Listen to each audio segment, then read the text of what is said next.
आज सकाळु स्वामी कहले रोषेई व्यवस्था कर नहीं मु बाहर खाईदेवी। मु कहली लंच टा पछे बाहर कर नब किंतु ब्रेकफास्ट परोटा मु बनई देबी। प्रथमे चुली रे परोटा करूथिली तरतरे चुली जम्मा जलिलानी बोली बाध्य होई कि गैस चूल्हा को आनीथिली। स्वामी को पसंद परोटा सांग को चीनी पानी। सत कहबी सांग माने परोटा सांग को चीनी पानी मते जम्मा भल लागेनी। कोन करबी भजा भजी तो करिनी सेति भोक विकल रे खाई देली आनी। आज खरा बेल रे रोषेई परे बळिथिला जो बेल सेही समय को काटिथिली खेली आदि बाबा संगे बैट बॉल खेल।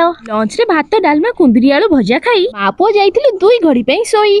5टा बेले आम सासु बहु और नाती भितर चलीथिला क्रिकेट मैच। हेले ए मैच भितर आदि बाबा जम्मा आउट हेबेनी धरु पछे आमे जेते भी कैच। संध्या बेले खाउथिलु मा पुओ आमे बरा आलू चॉप। आदि बाबा आपण मानको देखो देखो मु तांको बरारु टिके कामुडी नेथिली बोली तांको मुडी जेतिला पूरा ऑफ। नुआ नुआ सिखुचंती मो आदि बाबा दौड़ी दिया। जेते मना करी कहिली पड़ी गले दांत भांगी जिवो नाक छिड़ी जिवो हेले से मो कथा सुनिले किया। दिनरे आदि बाबांकर तिला परोटा सांग को आलू बिमरा भजा। चैनल को सब्सक्राइब कर देले सांग माने आसी जिवो मजा। जय जगन्नाथ।